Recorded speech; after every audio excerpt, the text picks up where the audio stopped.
ओम साईराम मैत्रिणींनो, जयश्री फॅशन हबमध्ये मी जयश्री आपल्या सर्वांचं स्वागत करते। आणि आजच्या व्हिडिओमध्ये आपण बघणार आहोत बाही कटिंग।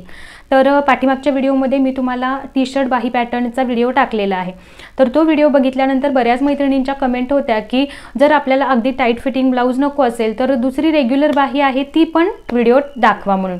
तर आज त्याच संदर्भात मी तुम्हाला सांगणार आहे की कशा पद्धतीने आपण रेग्युलर बाहीची कटिंग करायची आहे। तर म्हणजे अगदी फुल स्लीव्ज, फुल लेंथ, फुल स्लीवच्या बाहीपासून अगदी शॉर्ट स्लीवची बाही कशी कट करायची आहे ते। आणि हा पॅटर्न आहे आपला।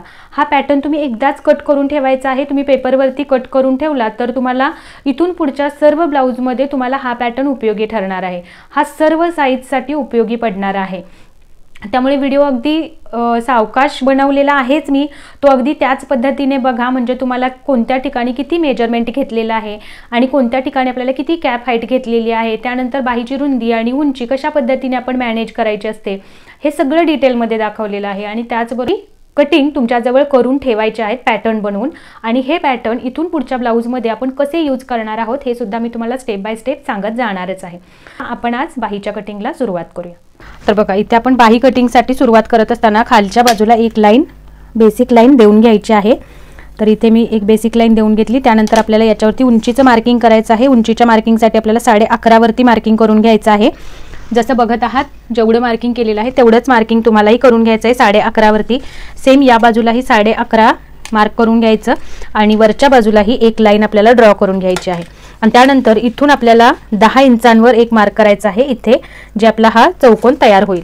या बाजूलाही 10 वरती मार्क करायचा आणि ही उभी लाईनही ड्रॉ करून घ्यायची आहे। तर हा आपला बेसिक चौकोन झाला। याच्यामध्ये आपल्याला बाही कटिंग करायची आहे। तर याच्यासाठी आपण वरच्या बाजूनी, आता ही असणार आहे माझी फोल्ड बाजू आणि ही असणार आहे ओपन बाजू। मी इथे ओपन लिहून ठेवते आणि इकडे माझी असणार आहे फोल्ड बाजू। ओके, त्यानंतर फोल्ड बाजूवरती आपल्याला वरच्या बाजूनी, ही बाहीची वरची बाजू आहे आपली, तर वरच्या बाजूने आपल्याला 4 वरती मार्क करायचा आहे। सेम या बाजूलाही 4 वरती एक पॉइंट मार्क करायचा आहे आणि हा पॉइंट आपल्याला डॉटेड लाईननी जोडून घ्यायचा आहे। तर बघा, जोडून घेतला। त्यानंतर आपल्याला बंद बाजूकडून 8 वरती मार्क करून घ्यायचं आहे। इथे 8 वरती मार्क केलं, पुढे आपलं हे 2 इंच राहणार आहे। तर इथे 8 वरती मार्क केलं। त्यानंतर आता 8 पासून, जिथे आपण 8 मार्क केलेला आहे तिथून इथपर्यंत, म्हणजे बाहीच्या वरच्या टोकापर्यंत उंचीच्या आपल्याला तिरकी लाईन ड्रॉ करून घ्यायची आहे। तर इथपर्यंत करून घेतलं। त्यानंतर आता आपल्याला काय करायचं आहे बघा, पुढे या लाईनचा आपल्याला सेंटर पॉइंट काढून घ्यायचा आहे। सेंटर पॉइंट काढून घेतल्यानंतर सेंटर पॉइंटच्या वरती आपल्याला 1/2 इंच मार्क करून घ्यायचं आहे। तर बघा, आता इथे 0.5 घेतलं। त्यानंतर खालच्या बाजूने आपल्याला वरच्या इकडे या लाईन वरती 2 वरती एक मार्क करून घ्यायचा आहे आणि या मार्कच्या खाली आपल्याला 0.5 मार्क करायचं आहे। जसं इकडे 0.25 तसंच इकडे खाली 0.25, म्हणजे इकडे 1/2 इंच मार्क करून घ्यायचं आहे। त्यानंतर वरच्या बाजूने आपल्याला 1 इंचवर एक मार्क देऊन घ्यायचा आहे। आणि यानंतर आता आपल्याला हा पॉइंट आहे तो यामधून आणि इथपर्यंत आणायचा आहे। तर त्याच्यासाठी, या शेपसाठी तुम्हाला या कर्व पट्टीचा वापर करायचा आहे।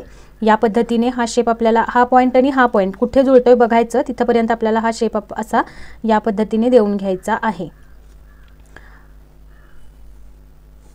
तर बघा, हा असाच आपल्याला थोडासा इथपर्यंतही आणायचा आहे।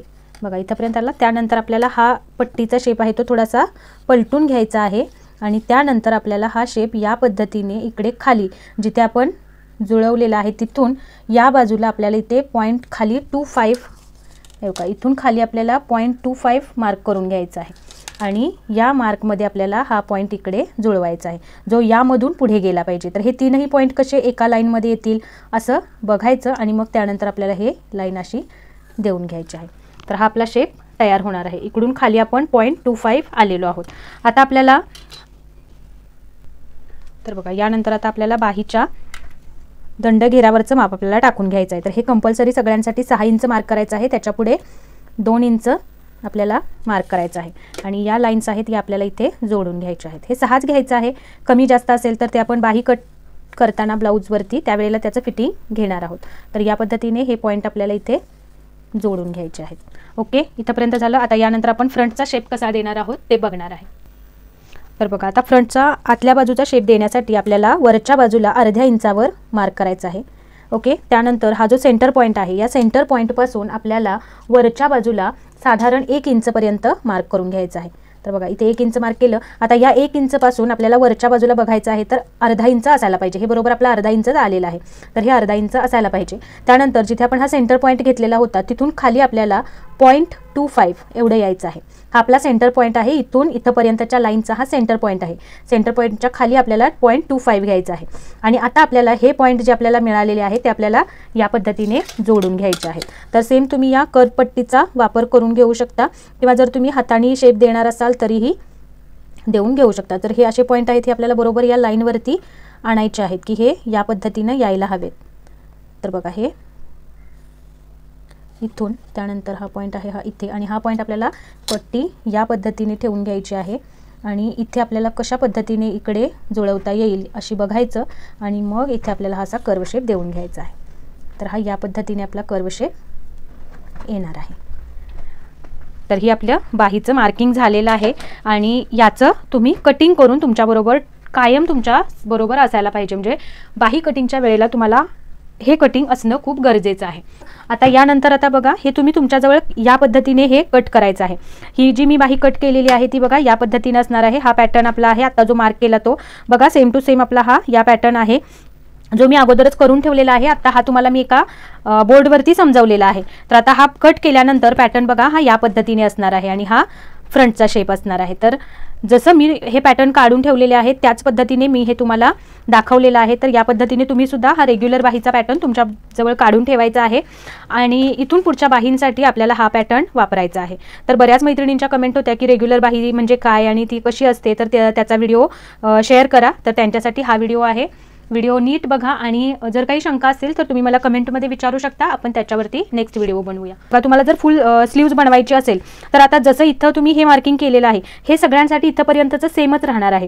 बाही वाढवायचीच असेल तर फक्त काय होणार आहे, इथून खाली तुम्हाला जेवढं अंतर हवं आहे तेवढं तुम्हाला वाढवायचं आहे.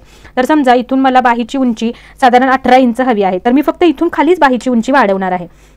तर इथे मी 18 वर मार्क केलं, या बाजूने पण 18 वरती मार्क केलं आणि त्यानंतर बाही आपल्याला इथूनच फक्त पुढे वाढवून घ्यायची आहे. समजा तुम्हाला 22 इंचपर्यंत बाही हवी असेल तर इथूनच पुढे वाढणार आहे. या बाजूचा भाग आहे तो आपला सेमच येणार आहे. त्यामुळे तुम्ही हाच पॅटर्न वापरून ऑल साईजमध्ये बाही इझिली कट करू शकता. याचं पुढे पुढे भरपूर तुम्हाला याचं प्रॅक्टिस येणार आहे. प्रॅक्टिससाठी त्यावेळेला सुद्धा आपण त्या वेळेला बघूयात की कशा पद्धतीने आपण ही बाही कट करणार आहोत. तर हा आहे आपला रेग्युलर पॅटर्न. याच्या अगोदर तुम्हाला मी टी शर्ट पॅटर्न दाखवलेला आहे. तर ही आहे आपली रेग्युलर पॅटर्न स्लीव. तर हीच आपल्याला इथून पुढे उपयोगी पडणार आहे. या व्हिडिओमध्ये एवढंच होतं. पुन्हा भेटूया अशाच नवीन माहितीसोबत नवीन व्हिडिओमध्ये. तोपर्यंत ओम साईराम. काळजी घ्या स्वतःची आणि हा पॅटर्न कट करून ठेवा आपल्याबरोबर.